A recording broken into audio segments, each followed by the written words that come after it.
YCP నేతలపై వరుస దాడులు ఏపీ రాజకీయాల్లో కాకరేపుతున్నాయి.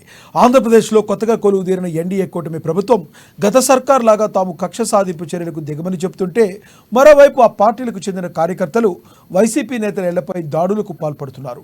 ఇటీవల వైసీపీ ఫైర్ బ్రాండ్ మాజీ మంత్రి కొడాలి నాని ఇంటిపై కొందరు గుర్తు తెలియని వ్యక్తులు రాళ్లు గుడ్లతో దాడి చేయగా, తాజాగా మరో వైసీపీ మాజీ మంత్రి ఇంటిపై అటాక్ జరిగింది. ఇద్దరు గుర్తు తెలియని యువకులు విజయవాడలోని మాజీ మంత్రి జోగి రమేష్ ఇంటిపై రాళ్లతో దాడి చేశారు. యువకులు రాళ్లు రవ్వడం గమనించిన జోగి రమేష్ భద్రతా సిబ్బంది వెంటనే అప్రమత్తం కావడంతో దుండగులు అక్కడి నుంచి పరారయ్యారు. కారులో వచ్చి రాళ్ల దాడికి పాల్పడినట్లు మాజీ మంత్రి భద్రతా సిబ్బంది తెలిపారు. ఈ మేరకు జోగి రమేష్ సెక్యూరిటీ సిబ్బంది రాళ్ల దాడిపై పోలీసులకు ఫిర్యాదు చేశారు. ఈ ఘటనపై కేసు నమోదు చేసుకున్న పోలీసులు దర్యాప్తు చేస్తున్నట్టు తెలిపారు. అయితే జోగి రమేష్ ఇంటిపై రాళ్ల దాడి చేసిన యువకులు జనసేన పార్టీ అభిమానులుగా సోషల్ మీడియాలో ప్రచారం జరుగుతుంది.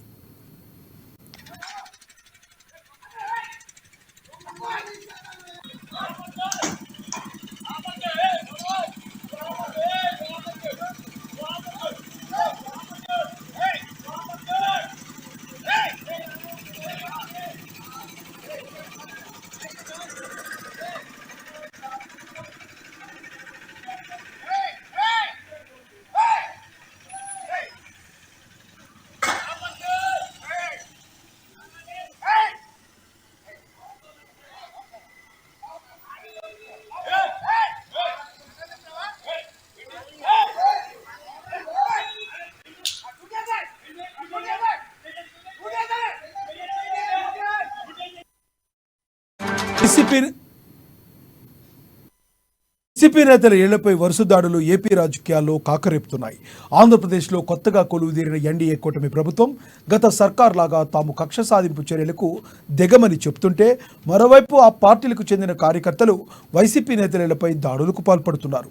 ఇటీవల వైసీపీ ఫైర్ బ్రాండ్ మాజీ మంత్రి కొడాలి నాని ఇంటిపై కొందరు గుర్తు తెలియని వ్యక్తులు రాళ్లు గుడ్లతో దాడి చేయగా, తాజాగా మరో వైసీపీ మాజీ మంత్రి ఇంటిపై అటాక్ జరిగింది. ఇద్దరు గుర్తు తెలియని యువకులు విజయవాడలోని మాజీ మంత్రి జోగి రమేష్ ఇంటిపై రాళ్లతో దాడి చేశారు. యువకులు రాళ్లు రవ్వడం గమనించిన జోగి రమేష్ భద్రతా సిబ్బంది వెంటనే అప్రమత్తం కావడంతో దుండగులు అక్కడి నుంచి పరారయ్యారు. కారులో వచ్చి రాళ్ల దాడికి పాల్పడినట్లు మాజీ మంత్రి భద్రతా సిబ్బంది తెలిపారు. ఈ మేరకు జోగి రమేష్ సెక్యూరిటీ సిబ్బంది రాళ్ల దాడిపై పోలీసులకు ఫిర్యాదు చేశారు. ఈ ఘటనపై కేసు నమోదు చేసుకున్న పోలీసులు దర్యాప్తు చేస్తున్నట్లు తెలిపారు. అయితే జోగి రమేష్ ఇంటిపై రాళ్ల దాడి చేసిన యువకులు జనసేన పార్టీ అభిమానులుగా సోషల్ మీడియాలో ప్రచారం జరుగుతుంది.